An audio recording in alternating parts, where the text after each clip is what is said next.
The sound of the paper tearing still echoes in my head. It wasn't the noise itself, it was what it represented. In that instant, I realized that a lifetime of effort, love, and loyalty could be erased with a simple signature. They left me out of the will. They ripped me from the story I helped build, as if I had never existed. For a while, I stood still, motionless. The clock kept ticking, but inside me, time stopped. Memories came like tides, carrying away everything I had tried to hold onto. The smell of Sunday morning coffee, the laughter around the table, the feigned hugs that now seemed so cold. Everything I had built turned to silence. A heavy silence that hurt more than any cruel word. The house seemed larger, emptier, as if the air had been sucked out. I walked through the rooms as if visiting a tomb. Each piece of furniture, each portrait, each corner carried the echo of a past I had sustained alone, and which now expelled me without pity. Ingratitude has a silent, but deafening sound. That day, I didn't cry. I didn't scream. I just looked in the mirror and asked myself, how many more times will I need to be forgotten before someone realizes my worth? The question hung in the air, like smoke. Because deep down, I already knew the answer. No one would remember for me. And that's when something inside me began to change. What they didn't know was that, while they left me out, I was already observing every move, every disguised look of contempt. The meetings where they spoke of me as if I were a burden, the decisions made without consulting me, the fake smiles during dinners. Small gestures, small wounds that, together, taught me the hardest of secrets. Whoever wants to erase you, first tries to silence you. But I learned early on that silence is also a weapon. And mine, at that moment, became the beginning of something no one could have predicted.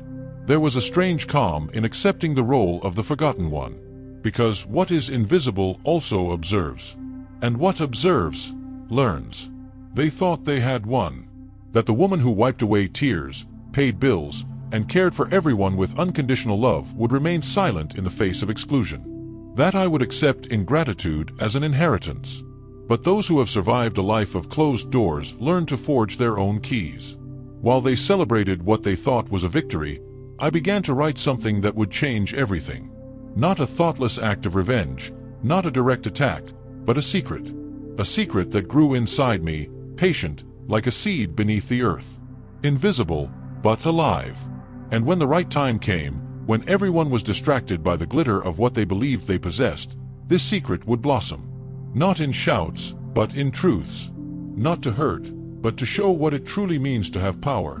The power of not needing to be remembered in order to remain. Life, after all, is a mirror. What you throw at it, comes back. And the reflection they left in me. One day, it would be the same reflection that would make them look down, unable to face their own faces. The will was just the beginning. The forgetting, the invitation. What came after, nobody, absolutely nobody, was prepared to witness. For days, I wandered through the house like a shadow. The furniture was still in the same place, the curtains swayed in the same wind, but something essential had changed. It was as if the soul of the place had abandoned me along with it. I felt like a guest within my own story. Each picture on the wall seemed to mock me, reminding me that there were faces there that I once called family, and that now treated me like a footnote in a testament I helped write with every silent sacrifice. The cruelest part wasn't the signed paper, but their gesture of pretending nothing had happened. They looked me in the eye, invited me to Sunday lunch, asked banal questions about my health, the weather, the neighborhood. But there was something different in the way they observed me. A kind of studied, cold indifference, like someone avoiding remembering a debt. Their exclusion didn't come with shouts, it came with silence. And their silence was the loudest I've ever heard. I knew that shouting wouldn't change anything. I learned that early on, when life taught me that those with dark skin need to speak more softly to be heard, and even then are rarely understood. So, I kept quiet. But this time my silence wasn't resignation. It was observation. I paid attention to every detail. The way my niece looked away when the subject of family came up, how my brother avoided talking about the lawyer, how my sister-in-law, always so sweet, changed the subject when I mentioned their father's name, the same man I had cared for until his last breath. They thought I didn't know. That the woman who spent her life balancing finances and hearts wouldn't notice the gears of betrayal turning in secret. But the body feels what the heart doesn't yet understand. There's a coldness that invades the chest when someone is lying to you, and it doesn't need proof to exist. In those moments, I began to review my entire life, trying to understand where I had gone wrong. Was it overconfidence? The habit of forgiving too quickly? Or perhaps the old habit of thinking that love and loyalty are reciprocal? The truth is that the pain of family betrayal doesn't just come from material loss. It comes from the feeling that the love you gave was wasted, thrown away like something disposable. But something inside me refused to accept that role of silent victim. Maybe it was pride. Or maybe it was the weariness of a lifetime of being the strong woman everyone tested, but few recognized. Life had left me with too many scars for me to accept another one without reacting. So I started doing what I've always done best: observing, waiting, planning. Revenge, when born from a deep wound, is not an impulse. It's a process, a patient calculation.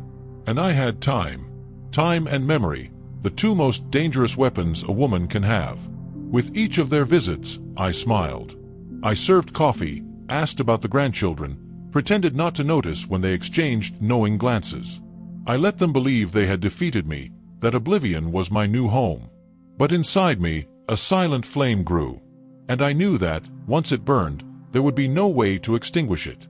It's curious how life reveals truths at the exact pace we're ready to see them. And perhaps that's why so many people choose to remain here, witnessing each revelation that emerges from the shadows, because they understand that there's a strange beauty in justice that comes slowly, but arrives. At that time, I still didn't know how far my decision would take me. I only knew that, when the right time came, no one would ever forget the name they tried to erase. As the days passed, I realized their betrayal wasn't an isolated act, it was a plan. Everything had been carefully planned.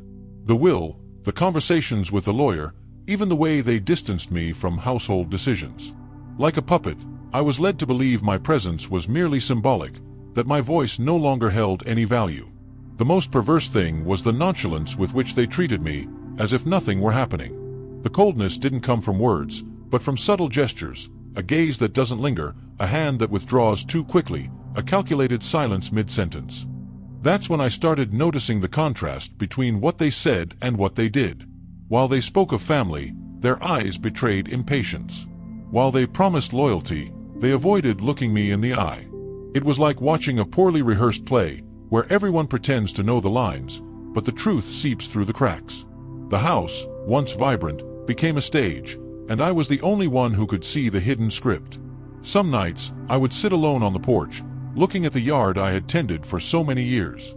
The trees were still there, standing firm, like silent witnesses to a lifetime of work. And it was impossible not to feel a lump in my throat when I realized that even the deepest roots can be ignored by those who only see the surface. But something inside me refused to fester along with that resentment. I knew that if I let bitterness consume me, they would win again. Because the greatest revenge of the ungrateful is to make you look like them. So I decided that my response would be different. Silent, but certain. At that time, I began to gather mementos. Old photos, receipts, letters, records forgotten in drawers. No one noticed. They thought I lived in a slow, distracted world, typical of an age they considered too advanced to understand their tricks.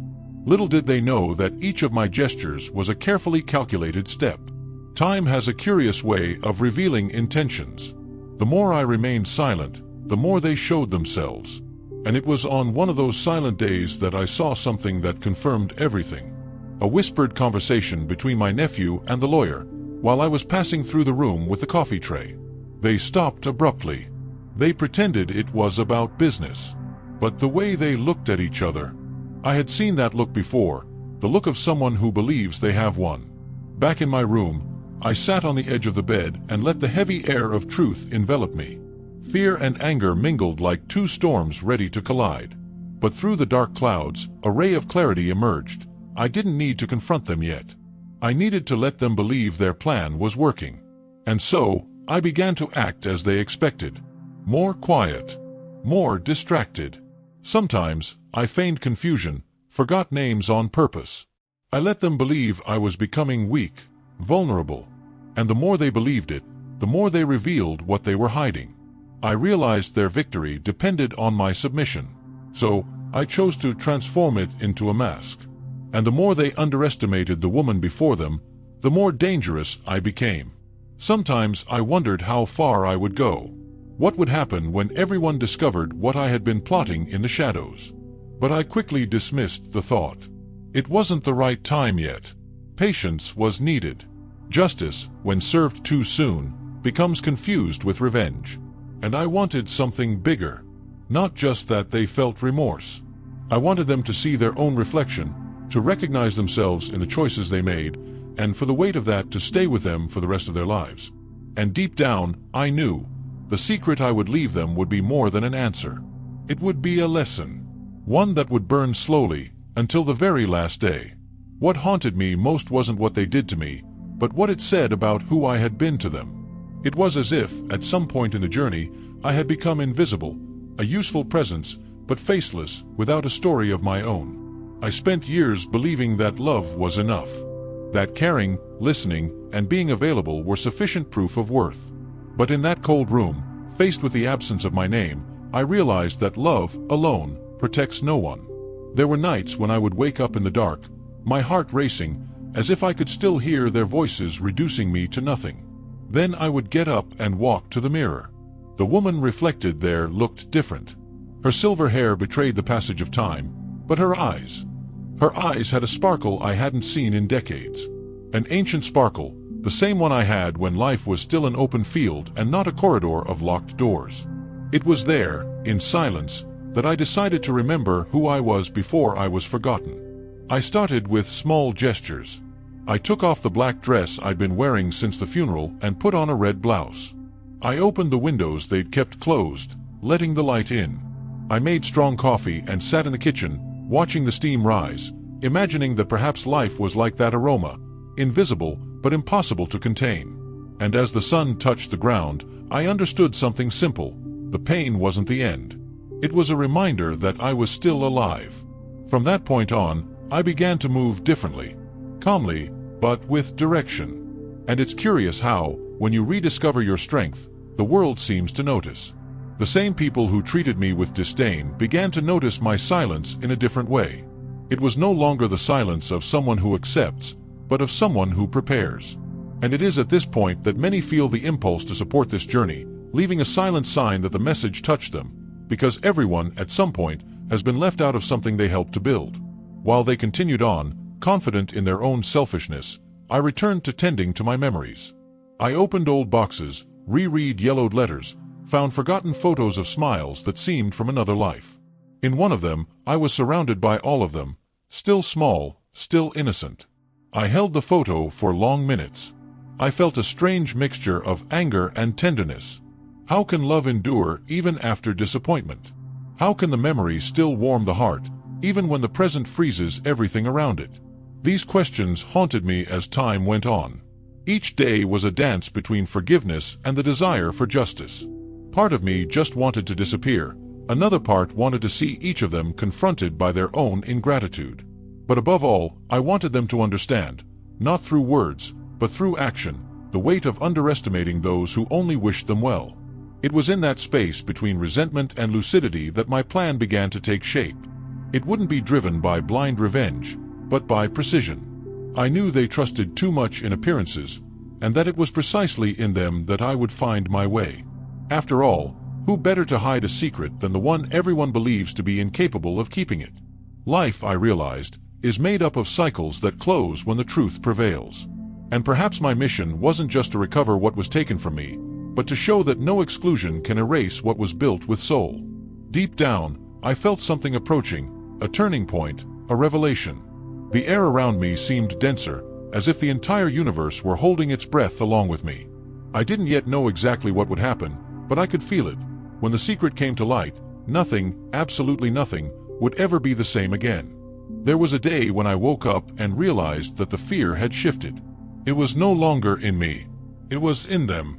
It was visible in the glances that began to avoid mine, in the conversations interrupted when I entered the room, in the forced attempts at kindness that had never existed before. Something in me had changed, and they felt it. They didn't know what it was, but they knew they no longer had control. I, who for so long had bowed down to avoid causing discomfort, now walked upright, with slow but firm steps. They still thought silence was submission, when in fact it was my shield. Silence, I discovered, can be the most elegant way to shout. And at that moment, it spoke for me, loud enough to shake the certainties of those who believed they had won. I began to observe the surroundings with different eyes. The dining table where I had served so many meals now carried the bitter taste of falsehood. The living room clock, which had once marked the family's routine, seemed to tick differently, as if counting down the time until the revelation. Every object in the house, the porcelain, the paintings, the books, bore witness to a story they preferred to forget, the story of those who built that home brick by brick, dream by dream. At night, the wind seeping through the cracks brought back old memories.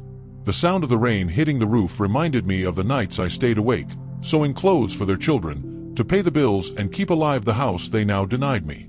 The irony was cruel. Every achievement of theirs had my invisible effort stitched into it.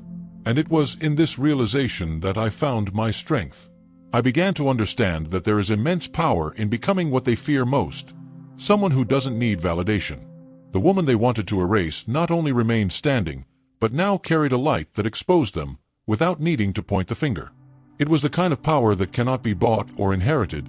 It is conquered in silence, in resistance, in pain transformed into dignity. Still, the fear didn't completely disappear. Sometimes, it would visit me in the middle of the night. It would sit beside me, whispering questions I didn't want to hear. What if everything goes wrong? What if, in trying to defend yourself, you lose what's left? At those times, I would take a deep breath and remember, those who have already been extinguished do not fear the darkness. And so, each doubt transformed into motivation. I no longer sought to recover what had been taken from me. I wanted to leave something that no will could erase. A memory, a trace, a secret capable of transcending time and making them remember me when guilt finally caught up with them. There were days when loneliness weighed heavily. On others, it set me free. I began to appreciate the sound of my own footsteps echoing through the empty rooms. Their absence was no longer a wound, it was space. A space that, little by little, I filled with new intentions. The fear of losing gave way to curiosity about what I could still build. It was in that interval between what had been taken from me and what was yet to come that I found something I didn't expect: serenity. Not the passive serenity of someone who accepts their fate, but the serenity that comes from mastering one's own story. I was finally an author again. And this time, the chapter wouldn't be written with tears, it would be written with precision. As time went on, I realized that each suspicious glance from them was a reminder that my secret was working. They sensed the presence of something they didn't understand, and that was my sweetest revenge. The balance between calm and power is fragile, and I was walking on it like one walks on glass. One wrong step, and everything would shatter. But I was in no hurry. I had already waited my whole life. And now, as the sun set through the window and the shadows lengthened across the floor, I knew the moment was approaching. The secret still lay dormant, but not for long. Something inside me told me that when I awoke, their world would never be the same again. Sometimes I think life has a strange sense of justice. It moves slowly, almost imperceptibly, but always finds a way to put everything in its proper place. And that's exactly what I started to notice around me, a slow reversal of forces. What once oppressed me began to weaken, and what once seemed fragile began to flourish. It was like watching the sunrise after a long night. The light returned little by little, revealing what had always been there, but no one saw. They still walked around the house with the false confidence of those who believe they have won. They laughed loudly, made plans, told each other stories about the future they imagined. But behind the voices, there was a tension, a growing doubt they couldn't name. And I saw it with an almost cruel serenity. Each of their laughs was a crack opening. Each plan, a reminder that they were building on unstable ground. Meanwhile, I withdrew. I spent hours in the garden, tending to the plants they had always ignored. The leaves glistened in the sun, and the smell of the damp earth brought me a peace that all the money in the world couldn't buy. There, among the roots and the distant sound of birdsong, I felt that time was on my side. That everything that had been taken would be returned, even if in a different form. But it's curious how hope and fear can coexist within the same body. At night, when the house fell asleep, the silence took on a different weight. I thought about everything that was about to happen and felt my heart tighten. Part of me wanted it all to end quickly, for the truth to come out and release that suffocating space. But another part feared the emptiness that would come after. When revenge consumes itself, what remains? At those times, I remembered my mother's face. She always said that dignity is the last garment one takes off, and that whoever tries to take it from others ends up naked first.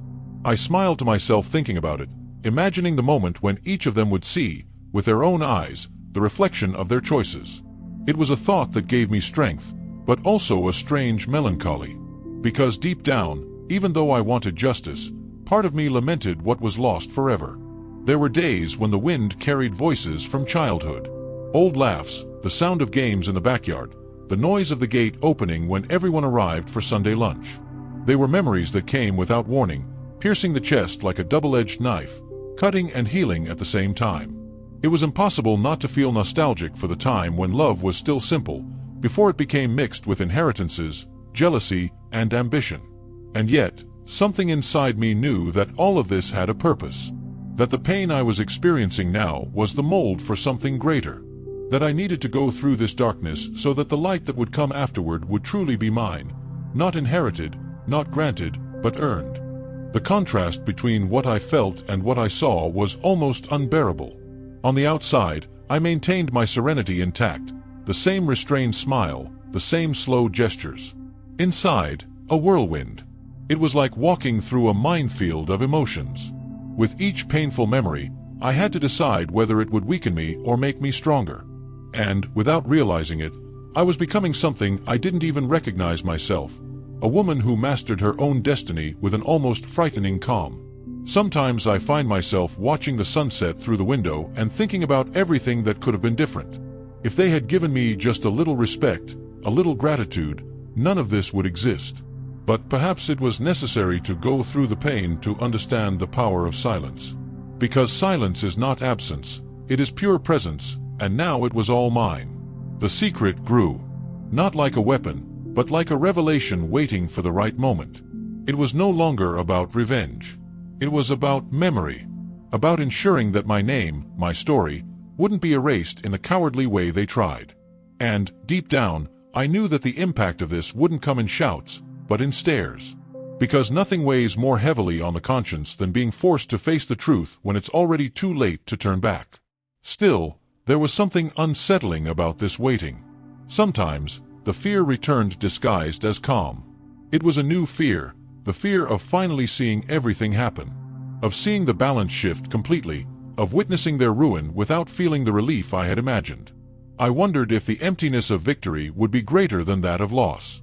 And these doubts accompanied me like a faithful shadow, walking beside me, reminding me that human beings are made of contradictions. But then came the dawn, and with it, certainty. The universe has its own methods, and they all begin with patience. I watched the day break and felt the breeze touch my face, as if to say, "Wait, it's almost here." And I waited. I waited not for revenge, but for the inevitable revelation that was to come. The tension became almost physical. The air in the house seemed thicker, the silence heavier, the conversations shorter. They didn't know what awaited them, but they felt it. And that's what made it all the more powerful. Because sometimes the fear of the unknown is a far greater punishment than the truth itself. And so, between hope and doubt, between the love that remained and the resentment that stubbornly refused to die, I went on. Each breath seemed like a step towards an ending that was already written, but still asleep. And I knew, when he awoke, nothing would ever be the same again. The tension reached a point where it was impossible to pretend nothing was happening. The air felt heavier, the walls closer, and even the clock in the room ticked louder, as if time itself had decided to witness the denouement. With every step I took down the corridors, I felt the echo of everything I had endured. The old voices, the laughter that once excluded me, now sounded distant, almost ghosts of a past that no longer belonged to me. The days became a mirror. I observed every detail and saw reflections of what I once was and what I had become. It's curious how pain changes the shape of the soul. It begins as a wound, but, over time, it transforms into armor. And mine was ready. Even though uncertainty accompanied me, there was no longer any fear. Fear had become the raw material of my strength. They, on the other hand, began to crumble slowly. The sparkle in their eyes gave way to a lost look, and the confidence in their words was replaced by uncomfortable silences. Guilt has its own way of settling in. First it whispers, then it lies in the conscience, and finally, it occupies the whole body. I saw it happening before my eyes. I didn't need to raise my voice or point a finger. It was enough to be present. My calmness was a living reminder that they had failed. Sometimes, the sunset would paint the sky a deep red, and I saw in that a kind of metaphor. It was as if the day, as it died, left a confession on the horizon. Everything ends, even lies. And at night, when darkness took over, I knew that behind every shadow there was a story waiting to be revealed. The contrast between light and shadow had never been so stark. During the day, they tried to keep up appearances, forced smiles, trivial conversations, automatic gestures. At night, the silence revealed what remained: fear, regret, and the feeling that something invisible was watching them. And, in a way, it was watching. I was there, quiet, attentive, watching the game turn in an almost poetic way.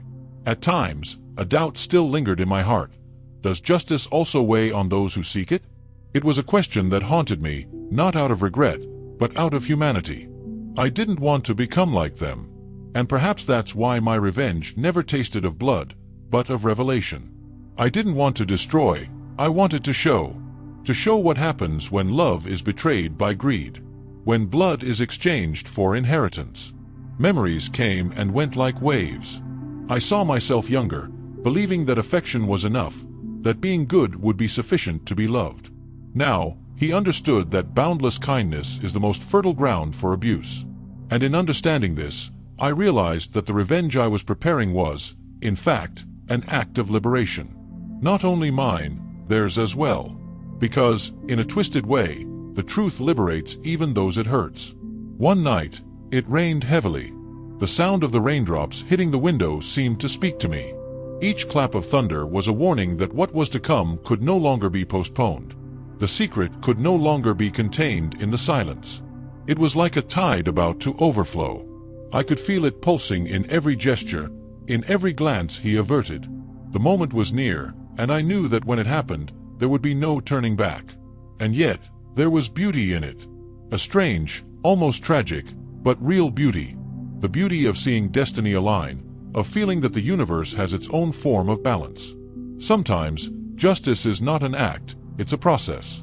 And I was within it, step by step, without haste. As I watched the reflection of the rain on the glass, I thought about everything that was still to come. The secret I had planted would soon blossom, not like an explosion, but like an inevitable revelation. And when that happened, their world would never be the same again. But for now, I waited. Calmly. Like someone watching a lit flame slowly consume everything built on lies. Because the truth, when it arrives, doesn't ask permission. It enters, illuminates, and blinds everyone, until they learn to see again. On the morning when everything finally happened, the air felt different. There was a heavy stillness, the kind of silence that precedes great revelations. I woke up early, made my coffee as usual, and sat by the window. The sky was gray, and, strangely, that brought me peace. It was as if even time knew that this would be the day the truth would come to light, and was preparing, out of respect, to watch. I began to notice the signs of what was to come. Small flaws in their smiles, glances that darted away too quickly, conversations interrupted when I entered the room. They were suspicious, but they didn't yet know of what. And that was precisely what kept me going, the fact that the mystery itself was part of the lesson. The secret grew inside me like a seed kept in fertile ground. I knew that when it blossomed, it wouldn't be noise, it would be silence. A silence so strong it would fill every corner of that house. They wouldn't understand immediately, but they would feel it. And in that feeling, they would find the mirror they had so desperately avoided. It was a delicate, almost spiritual game. Each day, the balance between gain and loss, light and shadow, hope and fear became clearer. I walked this line carefully, without haste. Because truth, when it matures slowly, has the power to last forever. And as night fell and the wind stirred the curtains, I felt the moment was near. The air seemed to charge with electricity, as if the entire universe were preparing for what was to come. It wasn't time to reveal anything yet. But when the secret opened like an ancient wound exposed to the light, none of them would forget. Ever. Time began to return what was taken from me, but not in the way I imagined. Justice didn't come in a grand gesture, but rather in small, almost imperceptible cracks that appeared on the surface of their lives. It was enough to observe. It was enough to wait. It's curious how destiny works with surgical precision. It doesn't rush, but it never misses its target. One day, the most arrogant of them all, the one who thought himself invincible, approached me with a look I had never seen before. It wasn't regret. It was fear. He talked too much, avoided my gaze, tried to justify the unjustifiable with worn-out words. And I, sitting before him, simply listened. Each pause I left in the air seemed like a mirror where he saw himself stripped of all superiority. Silence, once again, did the work that 1,000 speeches could not. It was then that I realized the secret wasn't just about what I would leave them, but about what I had learned to keep for myself. My dignity, my calm, my clarity, these were the true inheritances that no one could steal. They had left me out of their material will, but I had left them out of my peace. And that exclusion, that invisible boundary, was the most decisive blow I ever dealt. Their reaction was slow, almost painful to watch. First came the whispers. Then, the suspicious glances at each other. And finally, the uncomfortable silence that falls when everyone realizes that control has slipped. It was like watching a castle crumble from the inside out. And the most surprising thing is that I didn't have to move a single stone. Sometimes, the awareness of a truth is enough to change the entire architecture of a lie. The secret I had planted was beginning to germinate. I saw in their eyes the discomfort of those who sense something but don't understand what. And with each passing day, the tension increased. The air inside that house seemed denser, as if an invisible truth were about to pierce through the walls. It was almost poetic to see how life returns what is owed, in kind, but with interest. There were nights when I walked through the hallways and felt the weight of history on my shoulders. Not the weight of resentment that I had left behind, but the weight of responsibility. I knew that my decision was not just a settling of accounts, but a mirror. Everything I did from then on would serve as a lesson, not only for them, but for anyone who, one day, doubted the worth of a woman like me. People always think revenge is an act of destruction, but in reality, it's an act of revelation. It doesn't create chaos, it just exposes what was already rotten. And perhaps that's why so many feel uncomfortable hearing stories like mine. Because, deep down, everyone has something to hide, a secret they'd rather never reveal. It's at this point that many feel the urge to share their own truths, to comment on what they would do if they were in my place, as if one person's confession were a mirror of another. Sometimes I think this whole process was less about them and more about me. Every step, every choice, every silence, everything shaped me until I recognized myself again. It's strange, but it was the abandonment that made me whole again. They thought they were punishing me when, in fact, they were setting me free. And yet, the tension didn't completely dissipate. There was something in the air, an unspoken promise, one last piece still off the board. I could feel it. Fate hadn't yet had its final say. Each sunrise brought a new sign, an avoided phone call, an interrupted conversation, a poorly disguised expression of guilt.